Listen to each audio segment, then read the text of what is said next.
the top floor, which is the floor fourth floor. Gagi, baliktad.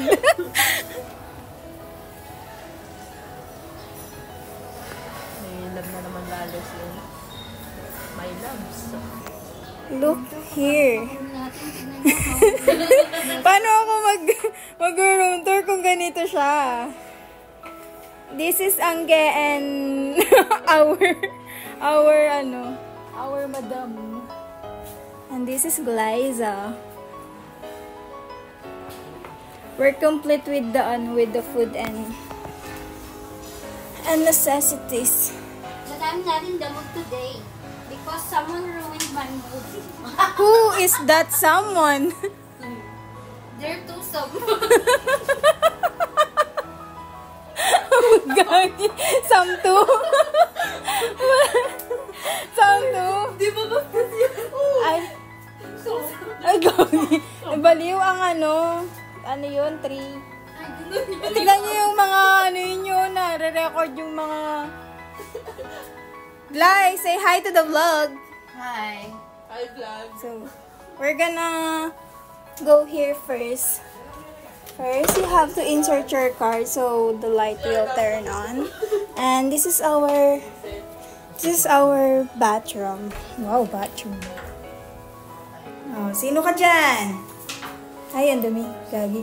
Hindi pala, hindi yung dumi. Toothbrush yun. Na ano.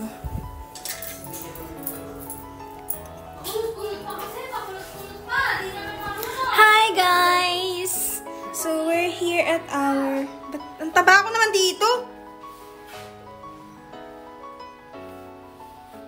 Pak, sino ka dyan?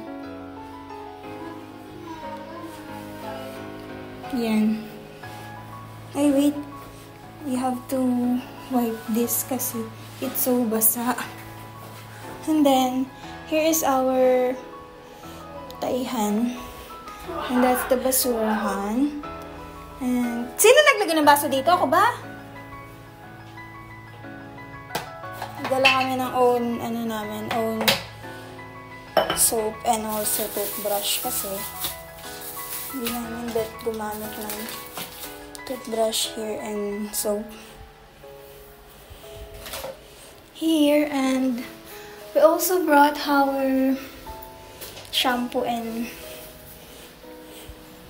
conditioners. And here is our wardrobe. Bakit pati ito messy? I'm gonna wear it tomorrow.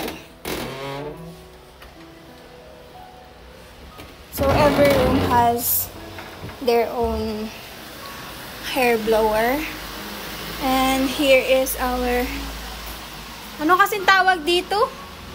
Small pantry? Ay, small... Welcome. Anong panty naman? Yan. Alis ka dyan. Ba't ang messy naman ang room namin? Kayo na mag-adjust. Oh, here. Someone is not in the mood. Guess who? Ang pretty naman magalit niyan. Magalit ako araw-araw ba? Uy, ang pretty mo dyan. Sino ka dyan? Wow, tinawag. Hindi nga ako nagkulot. Parang hindi ako ma-stress. Stress naman ako. Hello guys! It's me, your ating Juday. So this is our 3rd day in Bali, Indonesia. O diba, naka 3 days na tayo. Sorry na sa room tour ko na magulo. Parang yung mismong room. So dumako na agad tayo. Hala, dumako! So start na nga tayo sa first destination natin, ang Tanalot. Which is yung destination na may maraming breathtaking views. So far, ganda here. So far, OA yung ganda mga be. So, before reaching the exact location, may mga stores ka munang dadaanan. Ang daming magagandang tinda dito tapos naka-display yung mga prices ng products. Then, ni-compare namin yung mga damit dito at yung mga damit na pinagbilhan namin ng outfit sa first day. Mas mura dito. Madam even hesitated if she'll buy here again kasi ang mura talaga mga be.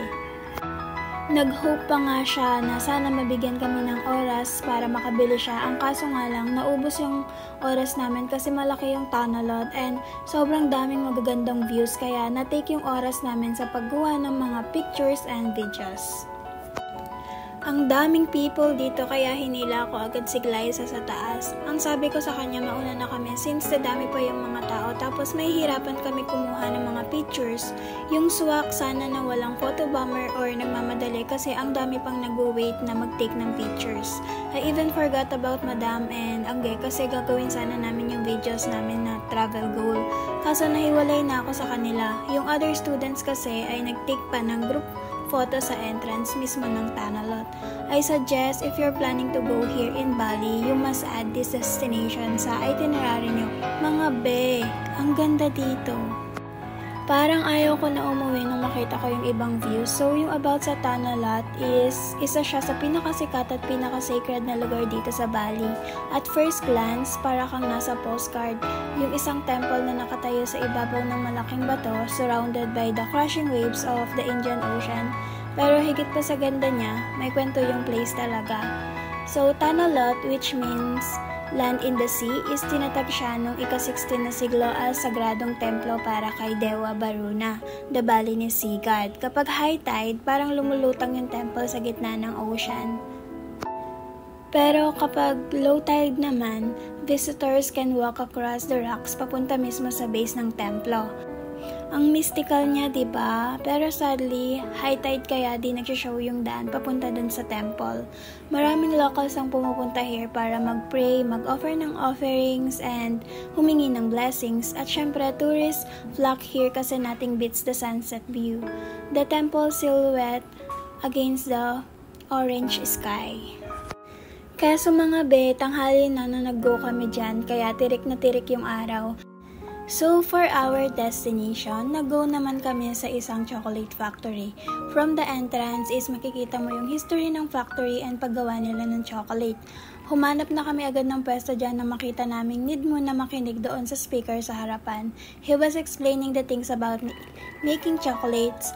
Sana may almond na coated sa chocolates. Favorite ko kasi yun. Where come from? It's Cebu, Philippines. Okay, welcome to Bali and welcome to our Bali Chocolate Factory.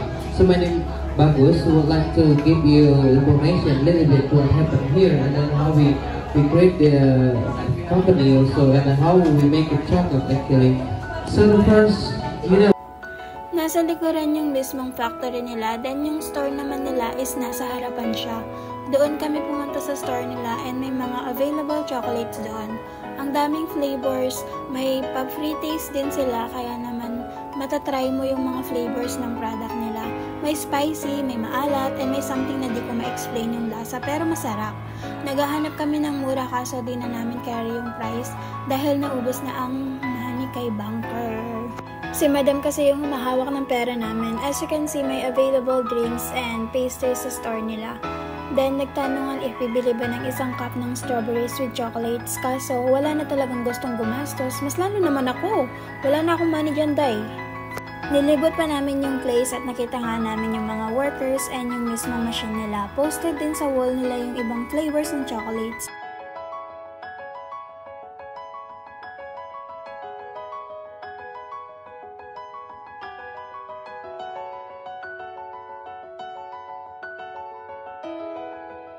So, na mag-lunch naman ay sa Secret Garden Village kami. Ang ganda din ng place na to mga be. Yung place is located siya sa taas mismo ng bukid. Then, habang nag-i-eat ka is matatanong mo yung rice field nila and yung mga coconut trees. Ang social ng place mga day. Sa entrance pa lang kasi may pabati na sila and may nag-guide din kung saan mismo yung area kung saan kami kakain. Malawak din kasi yung place and may mga ibang customers kaya agad din naman kaming ginaid kung saan yung buffet.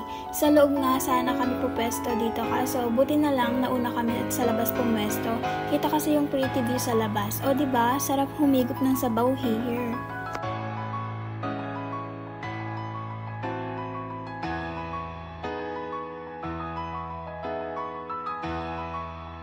We're on the way na sa next destination. Nakapagpalit na din ako ng damit at sa bus na ako nag-change habang walang pips. I wasn't feeling okay sa biyahe na to kasi I exploded during this time. I mean, yung pagtitimpi ko nasagad talaga. So I thought they are bullying me about my weight kasi grabe naman kasi sobra kong binuild yung confidence ko before this tour that I will wear my outfit confidently and won't give a damn about anyone's comment. Tapos naglaho yun na parang bula. But it was all misunderstandings. Okay na din kami after this, nag-usap and nag-apology na rin sa isa't isa. You see, I am a sensitive person and I have flaws and lot of insecurities mga be. Sobrang weak ng heart ko sa criticism. Pero I am trying my best naman to improve. You know, there is a saying na, be careful with your words, you'll never know what battles someone is silently fighting.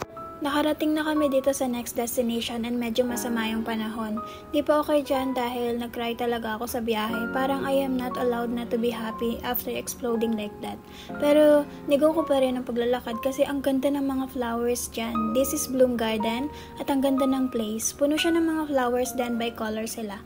May mga statua din sa dulo kaso hindi na kami gaanong umabot sa taas dahil masama nga ang panahon. Okay sana kung maaraw dahil lalang ma-highlight yung color ng mga flowers. Konti lang yung mga pictures na nakuha ko dito kasi hindi rin maganda yung pakiramdam ko.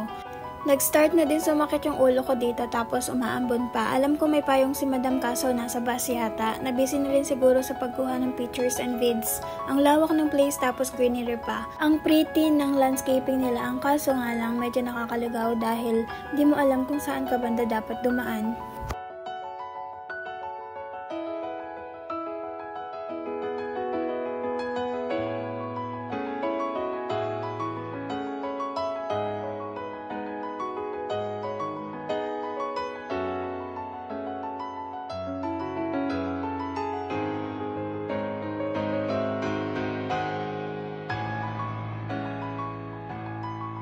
Umulan na nga nang nasa biyahe na kami. Medyo nabasa pa kami kasi naligaw na nga talaga kami sa exit. Ang ending, umikot tuloy kami pabalik doon sa entrance.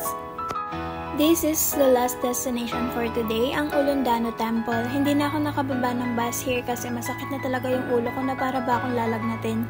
Kaya naman nagpa-take na lang ako ng videos kay Madam at Angge. The dinner happened so quick siguro dahil na rin gusto ko na talaga magpahinga kaya nagmamadali na ako. Gusto ko na talagang humiga ng kama.